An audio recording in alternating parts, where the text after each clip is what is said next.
Sorry, किसी कारणवश वो अब्रप्टली एंड हो गया था, तो हम वहीं से डिस्कस करते हैं 4.2 से। तो क्योंकि यहाँ पे जो बिडास दिया था 55 58, इसका मतलब सिंपल होगा कि बैंक 55 पे ख़रीद देगी और 58 तक बेच सकती है।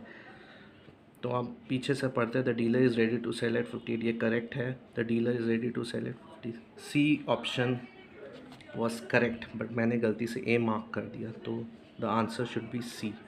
The dealer is ready to sell, वो 55 पे कभी सेल नहीं करेगी। A B and D are correct, C is not correct, तो C should be the answer.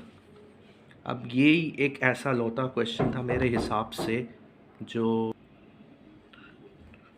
तो यही ऐसा लौता क्वेश्चन था जो आपको आईसीए के मटेरियल से कनेक्ट हो पाता।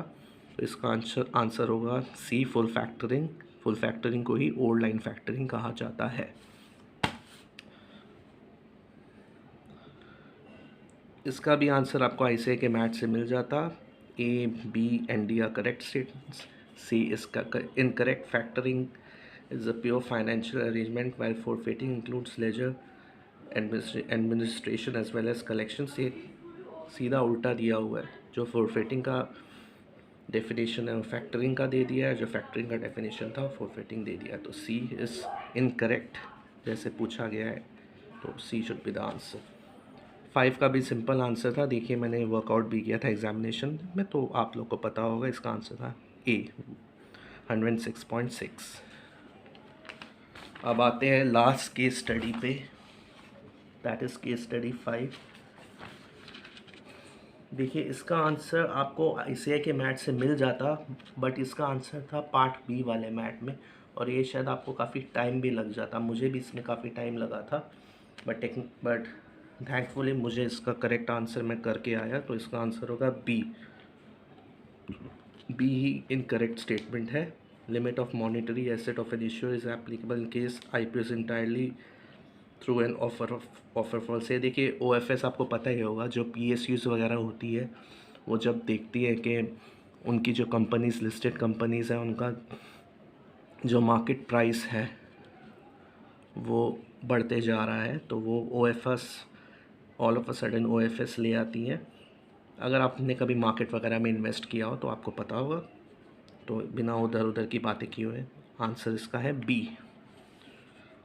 देखिए इसका मुझे लॉजिकल आंसर डी लगा 5 का 2 का, कि ऐसी कोई रिस्ट्रिक्शन नहीं है कि आप अनसिक्योर्ड लोन्स में टेम्परेरी इन्वेस्टमेंट ना कर पाएँ। तो मुझे इसका आंसर डी लगा। किसी और का कुछ है तो प्लीज़ शेयर द आंसर और व्हाट यू हैव मार्क्ड। 5 का 3 भी मुझे इसका लॉजिकल आंसर डी लगा।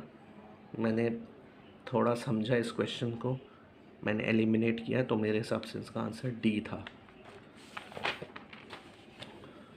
4 का इजी था, ये भी आपको मैथ से मिल जाता। कौन से इनकरेक्ट स्टेटमेंट आपको आइडेंटिफाई करनी थी, तो इसका आंसर होगा बी। प्रमोटर और promoter group can be an anchor investor. Anchor investor आपको पता ही होता है, जब आईपीओ आता है उससे कुछ दिन पहले, शायद 1 डेढ़ महीने पहले एंकर की बुक फिल्म की जाती है। बड़ी बड़ी जो क्वालिफाइड इंस्टीट्यूशनल बायर्स होते हैं, म्यूचुअल फंड्स होते हैं, एलआईसी होती हैं, और बड़े बड़े जो इन्वेस्टर्स होते हैं, फॉरेन इन्वेस्टर्स होते हैं, वो इन्वेस्ट करते हैं प्री आईपीओ पीरियड में। तो ऑब्वियसली प्रमोटर और प्रमोटर ग्रुप उस पीरियड में इन्वेस्ट नहीं कर सकते। तो the answer is B. And the last answer according to me would be currency swap. देखिए मैंने आपको जैसे कहा कि एसएफईएम मुझे पास किए टाइम हो चुका है, तो मुझे एज सच टेक्निकलिटीज़ नहीं पता थी, कॉम्पिटिशन्स नहीं पता थे, बट मुझे जो बेसिक्स होते हैं वो पता थे। तो फिर मैंने थोड़ा दिमाग लगाया और मुझे पता था करेंसी स्वैप में 2 कंपोनेंट्स होते हैं। तो ये जो 2 कंपोनेंट्स मेंशन थे उससे ये रिजेम्बलेंस था, तो मेरे हिसाब से B would be the correct answer. So thanks a lot friends, I have shared the MCQ answers according to my judgment. I have shared all the answers except case study 3 since I hadn't attempted that case study. So thank you friends, अच्छा response दीजिएगा और please please please please comment करिए, और किसी का कुछ और answer है तो भी कमेंट करिए लॉजिक के साथ।